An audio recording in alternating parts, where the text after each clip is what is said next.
ముందు కాంగ్రెస్ పార్టీ అనేది లేకుండా చేగుంట్ల లేనప్పుడు ఇక మేము ఒక ఇద్దరు కార్యకర్తలను జత చేసుకొని ఇంత దమ్మ చేసి ఇది మన కాంగ్రెస్ పార్టీ అభిమానం మీద ముందలుకోవాలని తిప్పలబడి మనం పొద్దుగాల సాయంత్రం ప్రతి ఒక్క కడప తిరిగి మేము ప్రతి ఒక్కరిని ఇన్ఛార్జ్గా చేసి వాళ్ళను ఓటు వేయించడం జరిగింది. మేము పొద్దుగాల 7 గంటల నుంచి 10 గంటల వరకు ఉదయం తిరిగేది, మళ్ళీ సాయంత్రం 5 నుంచి 9 గంటల వరకు తిరిగాం సార్. తిరిగి బాగా 10 ఇల్లు తిరిగినాం. ఎందుకంటే మాకు కాంగ్రెస్ పార్టీ రావాలి అని చాలా సిద్ధాంతం మీద మేము చాలా కష్టపడి వాళ్ళు కూడా మాకు మంచిగానే చేసారు. మీరు చేయాలి, కష్టపడాలని చెప్పారు కూడా. మేము కూడా పక్కా కష్టపడ్డాం, ఇల్లు తిరిగినాం. మంచిగానే సార్ కూడా మంచి మెజార్టీతో గెలిచిండు. మాకు చాలా సంతోషమైంది. ఇంకా సార్ కూడా మాకు వాగ్దానాలు ఇచ్చిండు, పనులు చేస్తామని. ఇప్పుడు ఆయన చేస్తారని కూడా మాకు నమ్మకం ఉంది. చేపించుకునాలని ప్రతి ఊరుకు ఉడకంగా చేయాలని, మన మండలి మొత్తం చేయాలని ఉడకంగా ఉంది ఆలోచన. టెంట్కు తీసుకొని సిద్ధంగా చేసారు కానీ ఆయన సార్కు మేము కూడా బాగా టెంట్కు తీసుకొని కష్టపడ్డాం. మంచిగానే మెజార్టీతో వచ్చింది సార్. ఉడకంగా మంచిగానే గెలిచాం సార్. వాస్తవంగా గత బీఆర్ఎస్ ప్రభుత్వం ఎటువంటి సంక్షేమ కార్యక్రమాలు చేశారు? ఎన్బిఏలో ఏం పనులు చేసారు, ఏం చేసేయలేదు. మీ కాంగ్రెస్ ప్రభుత్వం అధికారంలోకి వస్తున్నట్టు చేగుంట గ్రామంలో అంటే ఇప్పుడు అన్ని పథకాలు పెట్టిరు కదా సార్, 5 గ్యారెంటీలు పెట్టిరు. అవన్నీ వస్తావని మాకు నమ్మకం ఉంది. వాళ్ళు చేస్తారని నమ్మకం ఉంది. సార్లు కూడా చేస్తారని నమ్మకం ఉంది. వాళ్ళు ఇస్తారని నమ్మకం ఉంది. ఆ సిద్ధాంతం మీదే మేము ఎట్టి పరిస్థితుల్లో వాళ్ళు ఇస్తారు, మనం తెచ్చుకుందామనే సిద్ధాంతం మీదే మేము ప్రజలతో కోవడం జరిగింది. ఆ సిద్ధాంతం చెప్పడం జరిగింది. ఉదయం సాయంత్రం చెప్పడం ఇవన్నీ గ్యారెంటీ వస్తాయి. గ్యారెంటీ 6 పథకాలు ఉన్నాయి, మనకు ప్రతి ఒక్కటి ఇస్తుంది. ఇవన్నీ మీరు ఉపయోగించుకోవాలి అని మేము వాళ్ళకు ఖచ్చితంగా చెప్పడం జరిగింది. వాళ్ళు మా మాటలు వినుక వాళ్ళు ఓట్లు వేసారు. వాళ్ళు ఇంకా పెండింగ్ సమస్యలు ఏవి ఉన్నాయి?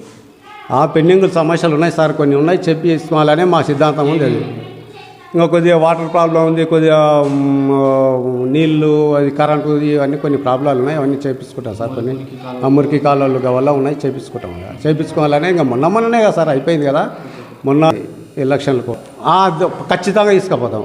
ఖచ్చితంగా ఇప్పుడు ఇన్ఛార్జ్ ఇక్కడ నేనే సార్. ఇక్కడ ఉన్నది కాంగ్రెస్ పార్టీ ఇన్ఛార్జ్ నేనే. చేగుంట జనార్దన్ రెడ్డి నా పేరు.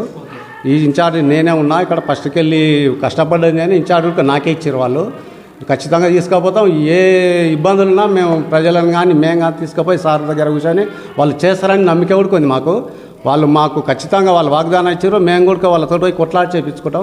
ఏం చేసారు సార్? ఇప్పుడు చేసింది కదా ఒకటే, రైతు బంధు, గది కళ్యాణ లక్ష్మి, గది అంటారు అంతగా తప్ప ఏముంది సార్? ఏం లేదు. ఏం లేదు. చేసింది అయితే ఏం లేదు. ఏముంది? ఇంకా వాళ్ళు ఏం అక్కడ దోసుకున్నారో ఏం చేశారు కానీ పనులు అయితే చేసింది ఏం లేదు సార్. అర్థం కాదు. ఇప్పుడు వాళ్ళు పనులు చేయకనే కదా కాంగ్రెస్ పార్టీకి ఓట్లు వేసేది. వాళ్ళు చేయకనే కాంగ్రెస్ పార్టీకి ఓట్లు వేసారు. మమ్మల్ని నమ్ముకొని మేము కూడా తిరిగినాం. వాళ్ళు మాకు కాల్ చేయకుండా వేసారు. వాళ్ళు కరెక్ట్ పనులు చేస్తే మాకు ఓట్లు వేయరు కదా సార్. అట్లా కూడా వాళ్ళు చేయకనే కదా. నెక్స్ట్ ఇప్పుడు మనకు అక్టోబర్లో స్థానిక సంస్థ ఎన్నికలు వస్తున్నాయి. సర్పంచ్లు కానీ, ఎంపీటీసీ కానీ, జెడ్పీటీసీ కానీ. ఖచ్చితంగా మీ కాంగ్రెస్ పార్టీతో ఆధ్వర్యంలో పోటీని ఇవ్వబోతున్నారా? ఖచ్చితంగా ఇస్తాం. ఎందుకు ఇవ్వం సార్? ఇస్తాం పక్కా. మన గవర్నమెంట్ వచ్చింది మేము తాగుతాం, పక్కా పోటీ చేస్తాం, గెలిపిస్తాం. గ్యారెంటీ గెలిపిస్తాం. కార్యకర్తలు అందరం కలిసినాకే గెలిచారు సార్. కార్యకర్తలు వాళ్ళు సారు అభిమానం మీదే మేము చేసినాం. సారు అభిమానం మీదే చేసినాం సార్. ఇప్పుడు రాకేష్ రెడ్డి సార్ కూడా మాకు పక్క వాగ్దానం ఇచ్చిండు, మీరు ఏమన్నా ఇబ్బంది పడకండి, మీరు చేయండి అని చెప్పిండ్రు. అంటే మేము కూడా సార్ వాగ్దానం విని సార్ మాటలు విని ముందుకు అయినాం, చేసినాం. ఈ మల్లురాజు సార్ కూడా ఆయన మల్లురాజు సార్ అంటే అప్పటికెళ్ళి మాకు అందరికీ కొద్దిగా పరిచయాలే ఉన్నాయి. ఆయన చేస్తాడని నమ్మకం ఉంది. ఈ దామోదర్ సార్ కూడా మాకు అసలుకి మా ఇంటి పెద్ద మంచి ఎంతనో ఆయన అంతా మాకు బీఆర్ఎస్ ప్రభుత్వం ఇబ్బందులు పెట్టారు సార్. పెట్టినా అని మేము కానీ కొన్ని సమస్యలు ఉన్నాయి కదా సార్. కక్షపూర్వకంగా చేసిన ఇబ్బందులు ఉన్నాయి. మస్తు తిప్పలు కానీ మేము అని ఇప్పుడు చెప్తే కూడా కాదు కదా సార్. మా పనులు కాకుండా చేసి ఇబ్బందులు ఉంటాయి కానీ ఇప్పుడు ఆ వల్ల మేము కూడా పట్టించుకోలేము. ప్రతి ఒక్కరికి పని కావాలని మేము కూడా సార్ సహకరిస్తున్నాం. సార్ కూడా ఏం చేస్తున్నాడు అంటే ఇప్పుడు ఏ కార్యకర్త కష్టపడ్డాడు, ఎవరు ఏం చేశారు, ఫస్ట్కి వెళ్ళి ఎవరు ఉన్నారు, ఏం చేస్తున్నారు, ఏ కార్యకర్త ఏం చేస్తున్నాడు అనేది అనుకోకుండా ప్రతి ఒక్కరికి కూడా వర్క్ చేస్తూనే ఉన్నాడు. ఇప్పుడు స్టార్టింగ్ కాదు సార్. ఇప్పుడు కూడా ఇంకా కొద్దిగా ముందల తర్వాత కూడా చేస్తుంది మాకు. ఇప్పుడు ప్రతి ఒక్క కార్యకర్త వెనుక ఉన్న కార్యకర్త ఎన్నో అతల పార్టీలో కూడా ఇతల పార్టీలకు వచ్చి ఇప్పుడు పనులు చేపించుకుంటున్నారు. వేరే మేము ఇప్పుడు కాంగ్రెస్ ప్రభుత్వంలో సంక్షేమ కార్యక్రమాలు గృహజ్యోతి కానీ, మహాలక్ష్మి పథకం కానీ, సిలిండర్ది కానీ, అటువంటి కొన్ని స్కీమ్స్ కొంతమంది ప్రజలకు అందుతలేవు కదా, వాటిపై మీరు ఏమన్నా ఏం లేదు సార్ అందుతాయి, కానీ ఇప్పుడు కొద్దిగా ఏంది ఎమ్మెల్సీ కోళ్ళు ఉన్నాయి, మన ఎంపీ కోళ్ళు ఇవన్నీ ఉన్నాయి. వాటి మా దిక్కు మా ఈ నియోజకవర్గాల ఇట్లకెళ్ళి మటకం కొద్దిగా అందలేదు. ఇప్పటి నుంచి ఖచ్చితంగా అదేటట్లు మేము కూడా సార్ దృష్టికి తీసుకుపోతాం. రాజశేఖర రెడ్డి సార్ దగ్గర తీసుకుపోతాం, ఆయన మన మల్లురాజ్ సార్ దగ్గర తీసుకెళ్తాం. వాళ్ళు చేస్తామని మాకు వాగ్దానం ఇచ్చారు, పక్కా చేస్తారు, మేము తీసుకెళ్తాం వాళ్ళ దగ్గర. ఇంతకుముందుకు అయితే అన్నారు, కానీ ఈ కోడు నుంచి కొద్దిగా టీఆర్ఎస్ వాళ్ళు బీజేపీ వాళ్ళు మస్తు చేసారు. వాళ్ళు అనుకయం ఉంది కానీ ఏం చేయరు, పథకాలు రావు, యావి రావు, మీరు వాళ్ళ మాటలు వినకుండా మాకు ఓట్లు వేయండి అని మస్తు చెప్పారు కూడా. కానీ ఇంకా మేము కూడా వాళ్ళకు లేదు వాళ్ళ మాటలు కానీ మేము చెప్పడం జరిగింది. వాళ్ళు కూడా అర్థం చేసుకున్నారు జనాలు. ఎందుకంటే లేదు ఇది వాళ్ళకి ఇవన్నీ కోళ్ళు ఉన్నాయి, ఇవన్నీ ఎలక్షన్లో టైంలో కాదు అని ఉడకంగా మన మాటలు విని ఉడకంగా చేతి గుర్తుకు ఓటేసారు సార్ ప్రజలైతే. మండల తిమ్మాదిపేట. మీ యొక్క గ్రామంలో కాంగ్రెస్ పార్టీ యొక్క కార్యకర్తల బలం ఎలా ఉంది? మంచిగానే ఉంది, ఏ విధంగా మీరు ప్రోత్సాహంతో మల్లురాజుని గెలిపించింది? ఇక గతంలో కూడా సార్ మంచి పనులు చేసిండు. ఇక్కడ కూడా మాకు ఒక ఉప ఎన్నికల జడ్చల ఉప ఎన్నికలప్పుడు కూడా మాకు సీసీ రోడ్ కూడా వేయడం జరిగింది. ఇక్కడ ఉన్నా కూడా నాగర్ కర్నూలు ఉన్నా కూడా సార్ ఉండి ఇక్కడ బాగానే చేసిండు. ఎందుకంటే మాకు నార్కన్లు ఉండే కదా, ఇక మొత్తం ఎంపీటీసీ జడ్పీటీసీలు అంతా తిమ్మాదిపేటలు ఇక్కడ ఉంటుండే. ఓన్లీ ఎమ్మెల్యేదేమో నార్కన్లు ఉంటుండే సార్. అట్లా కూడా రుణమాఫీ కానీ ఇలాంటివి ఏమి సరిగ్గా కాలేదు, రుణమాఫీ సరిగ్గా కాలేదు. అంత పెద్దగా ఏం లేవు, వాళ్ళు చేసింది ఏం కనిపించలేదు, ఏం లేవు. ఏదో సెంట్రల్ గవర్నమెంట్ ఇచ్చినవే చేసిపోయిన తప్ప వేరే ఎలాంటివి చేయలేదు వాళ్ళు. సెంట్రల్ గవర్నమెంట్ ఇచ్చినవే పథకాలు కానీ ఏం చేసినవన్నీ గవే చేశారు, కానీ వాళ్ళు సొంతంగా చేసినవి అయితే ఏం కంటబట్టలేదు, చేసింది అయితే ఏం లేదు. ఇక సార్ను ఏంటంటే ఈ మధ్యలో కూడా పథకాలని సార్ చెప్పి మనకేమో ఎలక్షన్ కోడ్ వాడి సరిగ్గా చేయనందుకు కూడా కొంచెం ఇబ్బందిగానే ఏర్పడ్డది మాకు. ఈ కోడ్ పడ్డది కదా, కోడ్ పడ్డందుకు ఇబ్బందిగా అయింది జర. అందుకొరకు కొంచెం ఇట్లా అయింది మాకు, ఎఫెక్ట్ కొంచెం పడ్డది.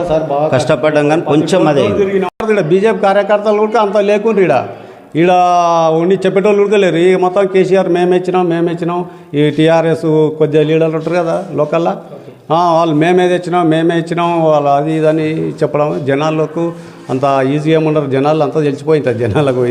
రోజు టీవీ చూస్తుంటారు, సెల్లో చూస్తుంటారు, అంతా చూస్తారు. ఏ ఫండ్స్ ఎక్కడ వచ్చింది, ఏం వచ్చింది ప్రతి ఒక్కరు చేస్తుంటారు.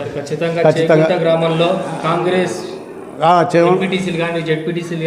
అన్నీ సిద్ధంగా ఉన్నాం, ఖచ్చితంగా గెలిపిస్తాం, ఖచ్చితంగా గెలుస్తారు. జనాలు ఉడకంగా అభిమానం ఉంది, కాంగ్రెస్ పార్టీ మీద అభిమానం ఉంది, మల్లురాజ్ సార్ మీద అభిమానం ఉంది, మెయిన్ రాకేష్ రెడ్డి సార్ మాకు, తర్వాత దామోదర్ సార్, వాళ్ళు మా ఇంటి మనుషుల్లాగా వాళ్ళు ఇప్పటికెళ్ళా మాకు పరిచయాలు. వాళ్ళు కాంగ్రెస్ పార్టీలో ఇంతకుముందు కూడా ఉన్నారు కదా సార్, ఇంతకుముందుకు ఎప్పటికెళ్ళి ఉన్నారు. అప్పటికెళ్ళి మాకు పరిచయాలు, మాకు పనులు చేస్తారు వాళ్ళు. వాళ్ళ మీద మాకు నమ్మకే, ఆ నమ్మకం మీద బట్టి పార్టీ అభిమానం మీద వాళ్ళ మీద నమ్మకం మీద బట్టి ఈ గెలవడం జరిగింది. జనార్దన్ రెడ్డి మరి ఏమంటున్నారు అంటే కారు సారు సర్కారు ఖచ్చితంగా ఈసారి తీసుకొస్తాం, మధ్యంతర ప్రభుత్వాన్ని ఖచ్చితంగా రేవంత్ రెడ్డి ప్రభుత్వాన్ని పడగొడతాం అంటున్నారు. ఇప్పటంతలా కాదు సార్, ఇంకా ఇప్పుడైతే వాళ్ళు చాలా అవతారాలు ఎత్తాలి. ఇప్పుడు అంతలా కాదు. ఎందుకు కాదు అంటే వీళ్ళు అన్న పథకాలు మాటకో వీళ్ళు కరెక్ట్ రిలీజ్ చేసిరంటే వాళ్ళు ఇట్లా ఇంకా వాళ్ళ నుంచి కాదు, ఇంకా భగవంతుడే ఉన్నాడు చెప్పలేము. ఇక వాళ్ళ నుంచి ఏమవుతాయి ఈ పథకాలన్నీ వాళ్ళు వీళ్ళు మన సారంలో ఇచ్చిన వాగ్దానాలు ఇవి కరెక్ట్ చేస్తే అయిపోయాయి.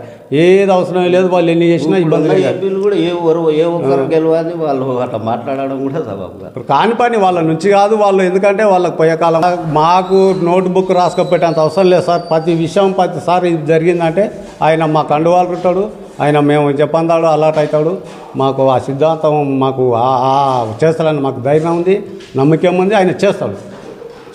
ఇప్పుడు మేము డైరీలో రాసుకపోయి 100 మ్యాటర్ సార్ మాదని చెప్పేటంత అవసరం లేదు సార్. ఒకటి డ్యామేజ్ అయింది, ఒకటి చిన్న ప్రాబ్లం ఉందంటే ఆయన అమ్మడే అలర్ట్ అవుతున్నాం. యాక్షన్ మొన్ననే ఇప్పుడు అవన్నీ ఇంకా మేము కూడా చూసుకోవాలి ఏం జరుగుతుంది ఏం కథ కూడా. ఇప్పుడు ఒక 1 year అన్న అయితే, ఒక సంవత్సరం అన్న అయితే దాని తర్వాత మాకు ఆలోచన వస్తుంటుంది. ప్రాబ్లాలు ఏమనేది కూడా మొత్తం సెట్ అవుతుంది, వాళ్ళ దగ్గర దృష్టికి తీసుకుపోతాం. ఇప్పుడు ఇంకోటి ఏంది, స్కూల్ కూడా నిన్న ఇవాళ తెడిచినట్టు మరి మళ్ళీ మాకు ఎంబడే తెలియలేదు కదా సార్. ఇంకా కార్యకర్తలు అంటే మేము వాళ్ళ మీద ఆధారపడి ఉంటాం సార్. మేమైతే ఇప్పుడు ఇన్ని రోజులు వాళ్ళు మా మీద ఆధారపడి ఉన్నారు. మేము వాళ్ళకు సాధారణ ఇచ్చినాం, వాళ్ళని మంచిగా తీసుకెళ్ళాం. వాళ్ళు అనుకున్నట్లు వాళ్ళు మమ్మల్ని సహకరించి మమ్మల్ని గుడికంగా మా కన్నా పిల్లల్లాగా మమ్మల్ని చూసుకుంటే మేము ఎప్పటికీ వాళ్ళకు రుణపడి ఉంటాం. సార్ స్థానిక ఎలక్షన్ కానీ ఏ వచ్చినా కానీ ఇవి ఎట్లా కష్టపడి మెయిన్ ఎమ్మెల్యే ఎలక్షన్లోనే చాలా విరుద్ధంగా ఉంటుంది. ఇవే సార్ ఇవి ఈజీగా అయిపోతాయి. ఇవి ఆల్రెడీ అయిపోతాయి. మీకు తెలిసిన విషయం ఇదే, మాకు తెలిసిన విషయం ఇదే, ప్రజలకు తెలిసిన విషయం కూడా అదే. గవర్నమెంట్ ఎక్కడ ఉంటే అక్కడ కొద్దిగా ఈజీగా ఉంటుంది. జనాలు కూడా అరే పథకాలు వస్తాయి, పని వస్తాయి, ఓటు ఇస్తుంటాం, చేస్తుంటారు. కానీ ఇవి ఎమ్మెల్యేలు వెళ్ళినప్పుడే కష్టపడడం, ఇవెందుకు కష్టపడడం సార్? ఈజీగా కష్టపడతాం, మంచిగా మెజార్టీ వస్తుంది, గెలిపించుకుంటాం. అందరినీ సర్పంచ్లను గెలిపిస్తాం, ఎంపీటీసీలను, జెడ్పీటీసీలను అందరినీ గెలిపిస్తాం.